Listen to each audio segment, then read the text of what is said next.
आप देख रहे हैं बियानी टीवी, बात में दम है। नमस्कार। सोमवार के इस खास दिन में बियानी टीवी के इस खास प्रोग्राम दी काउंसलर शो में आप सभी का स्वागत है। मेरा नाम है कुलदीप शर्मा और हमारे साथ हैं प्रोफेसर संजय बियानी। नमस्कार सर। नमस्कार कुलदीप। सर, आज सोमवार का दिन, नई एनर्जी, पूरा वीक गया और इस वीक में, इस ड्यूरेशन में कई चीजें ऐसी होती हैं इंसान के साथ जो मंडे पे पूरा प्रभाव डालती हैं। मंडे जब वो ऑफिस जाता है तो हो सकता है घर पे कुछ बात हुई हो, दोस्तों के साथ कुछ बात हुई हो, तो वो एनर्जी कहीं ना कहीं काम में नहीं रह पाती। पर कुलदीप एक बात भी है कि आज जैसे मंडे आपने बताया, तो मंडे सोमवार का मतलब है इसको हम बोलते हैं मंडे, यानी मून डे। और मून का मतलब होता है इमोशंस, है ना। सन का मतलब एनर्जी, तो हम संडे को एनर्जी लिए तो मंडे को जो है हम इमोशनल भी होते हैं, है ना। हम लोग जो है भावनाएं, जो मून है वो भावनाओं का परिचायक है। तो सर, कहीं ना कहीं इमोशन के साथ यदि हम प्रैक्टिकल जिंदगी में देखें तो कई दफा हम इंसान जो होता है वो सबसे ज्यादा उम्मीद अपनों से रखता है। जब उम्मीदें टूटती हैं तो उसको बुरा लगता है, और कहीं ना कहीं उम्मीदों को भी हम हटा दें तो कई बार ऐसी जिंदगी में कई चीजें होती हैं जिनसे वो ओवरकम नहीं हो पाता। चाहे वो फिर पूरा वीक उसका फिर उसी थॉट में चला जाता है, ना काम करने का मन करता, ना कुछ क्रिएटिव चीज़ें करने का मन करता है। तो सर, मंडे के दिन ये जो सवाल है ये मेरे जहन में भी था, और बाकी मैंने कल मेरे साथ कुछ ऐसी हैपनिंग चीज़ें हुई जिससे मुझे लगा कि ये सवाल मुझे आपसे आज पूछना चाहिए। तो इससे ओवरकम कैसे किया जाए, ऐसे सिचुएशन से कैसे निकला जाए? कुलदीप, ऐसे सवाल जो है कई बार आते हैं मेरे पास में भी कि साहब, पहले हम किसी एक सवाल से, किसी एक इमोशनल पेन से गुजरते हैं, और वो पेन बार बार हमारे को सबकॉन्शियस माइंड में घुसा रहता है, बार बार वो आता है, हमारी एनर्जी डिस्ट्रक्ट हो जाती है और हम बार बार उसके अंदर खो जाते हैं, एक हो जाते हैं। और ये जो इमोशनल पेन है ये लगातार चलता है, फिर ये स्ट्रेस बनता है, फिर ये टेंशन बनता है, फिर ये हाइपर टेंशन बनता है, और फिर ये डिप्रेशन में चले जाता है।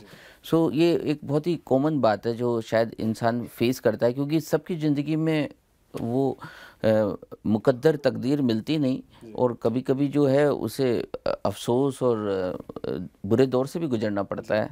और जैसे आपने कहा, लोग हर्ट कर देते हैं, तो वो बार बार दिमाग में जब आएगा तो हमारे दिमाग के अंदर एक जब वो इमेज चलेगी तो फिर हम उससे परेशानी तो हमें होती है। पर ऐसी चीज़ कोई होती नहीं जिसका हमारे पास इलाज नहीं है। सबके पास ये दुनिया, ये जो कायनात है, ये जो इंसानियत है, ये तो हज़ारों साल पुरानी है। तो हज़ारों साल से इन सब दर्द से इंसान गुजरा है, और बहुत लोगों ने इसे खोज भी लिया है। इसका भी इलाज तो है। सर, बताया गया पुराणों में, ऋग्वेद, यजुर्वेद, यदि उन सब की हम बात करें तो बताया गया है कि ये इंसान की ज़िंदगी में चलती हुई चीज़ें जो हमेशा निरंतर उसके साथ होती चली जाएगी। एक वाकया सर मुझे याद आता है कि अमिताभ बच्चन साहब एक दफ़ा गए थे अपने पिताजी के पास, तो उन्होंने कहा, बाबूजी बहुत स्ट्रगल है। तो उन्होंने कहा, जब तक जीवन है तब तक स्ट्रगल है। तो ये स्ट्रगल वाले फेज से इंसान, बहुत कम ऐसे इंसान होते हैं जो कॉन्फिडेंट बन जाते हैं, ज़्यादा मजबूत बन जाते हैं। बहुत सारे लोग टूट जाते हैं। तो जो लोग टूट जाते हैं उनके लिए क्या रामबाण उपाय है कि वो इस चीज़ में ओवरकम हो पाएँ, इस चीज़ से निकल पाएँ? बहुत अच्छा। देखिए कुलदीप, ये बहुत ही अच्छा सवाल है, और मुझे लगता है बहुत ज़रूरी भी है, क्योंकि शायद ही इस दुनिया में कोई ऐसा इंसान हो जिसको इमोशनल पेन ना हो, है ना। पर सब अपने अपने तरह से डील करते हैं। किसी के पास आइडियाज़ होते हैं, किसी के पास आइडियाज़ नहीं है। तो मुझे लगता है कि इसको डील करने का जो सबसे अच्छा तरीका है, जो सबसे आसान तरीका है, जिसको आजमाया जा सकता है, ये क्यों ज़रूरी है? क्योंकि भाई हमारे को एनर्जी से रहना है। हमारे को संडे वाली एनर्जी मंडे को भी चाहिए, ट्यूसडे को भी चाहिए, और एनर्जी सब कुछ है। अगर एनर्जी में आप रहते हैं तो आप ज़्यादा परफॉर्म करते हैं, लेकिन आप अगर डिप्रेशन में रहते हैं, आप नेगेटिविटी में रहते हैं, आप स्ट्रेस में रहते हैं, आप टेंशन में रहते हैं, तो पता है हम अपनी एनर्जी डाइल्यूट कर रहे होते हैं, और अननेसेसरी हमारी एनर्जी ख़राब हो रही होती है। तो मुझे लगता है इसका बहुत आसान तरीका ये है कि अगर आप देखिए तो साइंस भी इस बात को मानने लगी है। और इस बार बियानी कॉलेज में जो बड़ी सिंपोजियम होने वाली है, बाइकॉन, जो इस बार 12वीं बार हो रही है, और जापान के भी साइंटिस्ट आने वाले हैं, तो हम इन्हीं सब चीज़ों पे चर्चा करने वाले हैं कि स्ट्रेस, टेंशन और नेगेटिविटी, इसमें साइंस का क्या रोल है, साइकोलॉजी का क्या रोल है, और मैनेजमेंट इस प्रॉब्लम से कैसे दूर करे, क्योंकि सबसे बड़ा चैलेंज हमारे पास यही है। तो इसके लिए मुझे लगता है कि हमारे को सुबह जब अर्ली मॉर्निंग होती है उस समय हमारे को बैठना चाहिए, और ना, और आंखें बंद करनी चाहिए, और थोड़ी देर के लिए मेडिटेशन करना चाहिए। इस दौरान हमारे को ये देखना चाहिए कि हमारे जो ब्रेन है, हमारा जो हेड है, उस हेड के ऊपर एक टीवी स्क्रीन की तरह उस हेड को इमेजिन करना चाहिए। और उन सब इमेजिनेशन में वो सब वाकया गुजरने चाहिए जो आपको इमोशनल पेन की तरफ ले गए। जैसे किसी ने आपके साथ मिसबिहेव किया था, तो मिसबिहेव उस स्क्रीन से गुजरना चाहिए। एक बार गुजरेगा तब आपको पेन फील होगा, दूसरी बार फिर गुजारिए उसको, फिर पेन होगा पर अब की बार कम होगा। फिर इस स्क्रीन से एक बार और इसको गुजारिए, अब और कम होगा। लेकिन अब आपको धीरे धीरे ये आदत लानी है कि आप उस पेन के साथ आपको इन्वॉल्व नहीं होना, बल्कि बाहर से उसको देखना है। जैसे जैसे आप उसे बाहर से देखने लगेंगे उसकी वो डाइल्यूट होता जाएगा। क्योंकि देखिए, आप कभी भी आप देखेंगे कि एक बार आपने कोई इमोशनल सीन देखा, आप रो पड़े, पर दूसरी बार देखा तो वो इतना फील नहीं हुआ, फिर तीसरी बार आप उसको नॉर्मली डील कर रहे थे। आपने एक कोई कॉमेडी शो देखा, आपको बहुत अच्छा फील हुआ, आप बहुत हंसे, लेकिन दूसरी बार में आपको हंसी नहीं आई। क्यों? क्योंकि वो डाइल्यूट हो गई थी। अगर ऐसा होता तो फिर ये कि इमोशनल मूवी लोग 100 बार देखते और एक कॉमेडी शो को लोग सैकड़ों बार देखा करते, पर ऐसा तो नहीं होता। इसका मतलब ये है कि चीज़ें रिपीट होने से डाइल्यूट हो जाती है। तो मुझे लगता है कि उन सीनों, उन अनप्लीजेंट जो पेन है, उन्हें बार बार देखा जाना चाहिए। सर, जैसा कि आपने कहा कि बार बार रिपीट करने से उसको उस पिक्चर को अपनी आंखों के सामने लाने से वो चीज़ आप भूल सकते हैं। धीरे धीरे उसका जो खौफ है, डर है, आपके सामने कम हो जाएगा। बट सर, कहीं ना कहीं एक चीज़ होती है कि हम बार बार याद करने से ज़्यादा स्ट्रेस में चले जाते हैं। तो क्या ये कारण नहीं हुआ कि ज़्यादा वो इंसान यदि उस चीज़ को याद करेगा तो ज़्यादा उसके गम में डूबता चला जाएगा या उसके बारे में सोचने लग जाएगा? हाँ, आपने कहा जैसे कि, पर अभी देखिए, अभी आप पूरे दिन में उसको 3 या 5 बार सोच रहे थे उसी वाक्य को, उसी इमोशनल पेन को। पर अभी आपने क्या किया कुलदीप, कि आज सुबह 5 मिनट के समय के दौरान ही आपने 3 बार सोच लिया, तो आपके बाकी के समय तो बच गए ना। बाकी समय, क्योंकि अगर वो 5 बार ही देखना था और आपने एक ही बार देख लिया और उसकी ग्रेविटी कम हो गई, क्योंकि ये तो मार्जिनल यूटिलिटी थ्योरी है। आप एक बार अगर मैंगो लेंगे तो आपको बहुत अच्छा लगेगा, दूसरी बार और कम, और तीसरी बार वो तो डाइल्यूट ही हो जाता है, फिर आपको इंटरेस्ट ही नहीं आता उसके अंदर। तो हर चीज़ डाइल्यूट होती है, पहला कॉन्सेप्ट तो ये है। एट द सेम टाइम जब आप वो मेडिटेशन कर रहे हो तो उस दौरान आपने उस पेनफुल इवेंट को अपने हेड के ऊपर होते हुए, मूव होते हुए देखा स्क्रीन से, पहली बार, दूसरी बार, तीसरी बार जब वो गुजरा, और एट द सेम टाइम आपने एक हैबिट डेवलप करी, इसको बोलते हैं साक्षी बनना, विटनेस बनना। जब आप उस चीज़ से दूर हट गए और आप उस चीज़ को होते हुए देख रहे हैं, साक्षी का मतलब होता है देखना, तो आप देखने लग गए, तो जिसको आप देख रहे हैं और जो देख रहा है वो 2 अलग अलग हो गया। तो आप धीरे धीरे उस पेन से डिटैच हो जाएंगे। ये बुद्धिज़्म में ये बात की चर्चा आती है। और एक दूसरी बात ये है, जब आप ये सब चीज़ें प्रोसेस 4-5 बार कर ले, तो फिर ये भी इमेजिन करिए कि एक एसिड रेन हुई और उसने वो सारा बैड इमेजिनेशन धो डाला, और now I am totally clean. क्योंकि ये तो इमेजिनेशन की दुनिया है। ये इमेजिनेशन के कारण हॉलीवुड और बॉलीवुड बना हुआ है। लोग कल्पना की दुनिया में रहना चाहते हैं, क्रिएटिव होना चाहते हैं। तो मुझे लगता है कि अगर इस तरह से अगर आप इस चीज़ पे गहराई से विचार करें, तो आपके सबकॉन्शियस माइंड में वो पेन गया हुआ है, और वो सबकॉन्शियस माइंड में जाके ही उसका इलाज होगा। उसका क्रिएशन इमेजिनेशन से हुआ था, तो वो रिमूव भी इमेजिनेशन से होगा। सो 2 स्टेप में इसको ब्रीफ कर देता हूँ। स्टेप 1, उसको पहले आप अपने हेड के ऊपर मूव होते हुए देखिए। द वर्ड इम्पोर्टेंट इज देखना। देखने का मतलब है कोई दूसरा देखेगा, वो तो स्क्रीन चल रही है।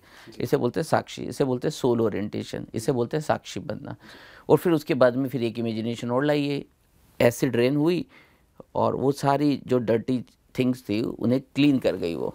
तो अगर ऐसा हम करेंगे तो वो पेन की ग्रेविटी बहुत कम हो जाएगी, और आप पूरे दिन में ऐसा फील करेंगे कि फिर दिमाग में नहीं आएगा। क्योंकि जो पेंडिंग चीज़ें पड़ी हुई है, जो स्टक हो चुकी है दिमाग में चीज़ें, वो स्टक चीज़ें हमारे को परेशान कर रही है। और जो आदमी आगे एनर्जी में वही रहता है जो अपने यहाँ से डिलीट फाइलों को हटाता है।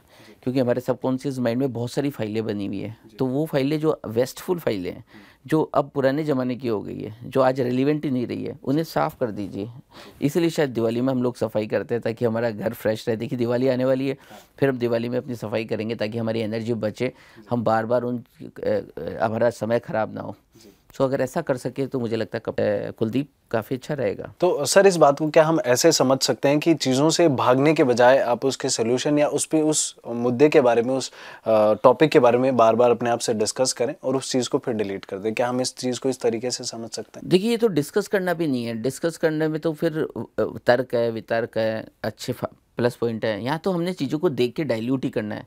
बस आप तो ऑब्जर्वर बनिए और उन चीज़ों को देखिए, धीरे धीरे वो डाइल्यूट हो जाएगी। मैं नहीं कहता कि 100% डिलीट हो जाएगी, पर अगर ये 90% भी डिलीट होती है तो कहाँ नुकसान है, 10% ही रहा है।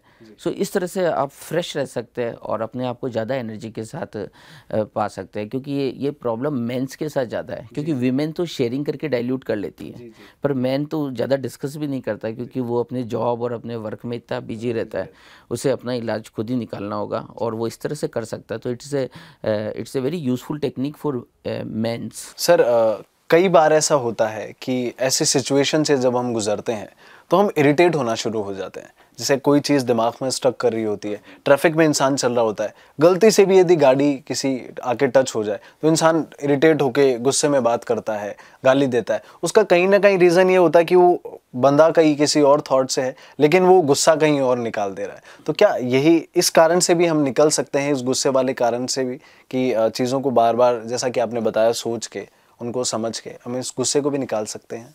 देखिए, अभी बीएनए टाइम्स न्यूज़पेपर में मैंने आज ही पब्लिश हो के आया एडिटोरियल लिखा, आखिर इंसान इतना अशांत क्यों है। अभी अभी अभी इलाज करिए। अगर किसी से गलती भी हो गई, आप देखिए ना, रोड पे चलते हैं, किसी से एक्सीडेंट हो गया है ना, हम ह्यूमन है, हमसे कुछ गलती भी होगी, टच हो गई गाड़ी, अब वो दूसरा इस तरह से रिएक्ट करता है और भीड़ इस तरह से रिएक्ट करती है कि उसका उस गाड़ी को जलाने पे तक उम्दा हो जाती है। हम उसको तुरंत पकड़ लेना चाहते हैं, उसे तुरंत उससे कुछ पैसा ले लेना चाहते हैं, उसको हरेश कर डालते हैं। थोड़ा शांत नहीं रह सकते हम लोग। मुझे लगता है कि आज इस दुनिया में अशांत लोग बहुत इकट्ठे हो गए। वो अशांत शायद इसी वजह से, कुलदीप, की वो अपनी मेंटल क्लीनिंग नहीं कर रहे हैं। उनकी जो माइंड के अंदर जो बैड इंप्रेशन है, उन इंप्रेशन को साफ करने पे ध्यान ही नहीं दे रहे हैं। वो लोग अपने घरों में तो झाड़ू लगा रहे हैं, पर दिमाग पे तो झाड़ू लगा ही नहीं रहे, वहाँ तो कचरा ही कचरा इकट्ठा है। तो अगर वो ऐसा कर सके कि वो अपने आप को शांत रखने पे काम कर सके, अपने अनप्लीजेंट और पेनफुल इवेंट को डिलीट कर सके, तो वो फ्रेश रह सकते हैं। वो उस अनप्लीजेंट इवेंट के अंदर भी अच्छा रिएक्ट कर सकते हैं। मुझे लगता है कि फिर इस दुनिया का सबसे बड़ा नियम तो एक ही है ना, action will give reaction. Action से रिएक्शन होता है। इस दुनिया में का सबसे बड़ा नियम यही है कि अगर किसी को भी हर्ट किया तो कई गुना हमको हर्ट होना पड़ता है। वो उससे नहीं होगा, पता नहीं किससे होगा, पर होगा जरूर। ये कायनात बैलेंस करती है, संतुलन करती है अपने में। सो अशांत आदमी दूसरों को अशांत करेगा, दूसरों को हर्ट करेगा और एज ए रिजल्ट उसे भी हर्ट होना पड़ेगा। ये तो यूनिवर्सल लॉ है ना, ये तो साइंस का लॉ है। ऐसे तो कोई हो नहीं सकता कोई आदमी हर्ट करे और वो हर्ट ना हो।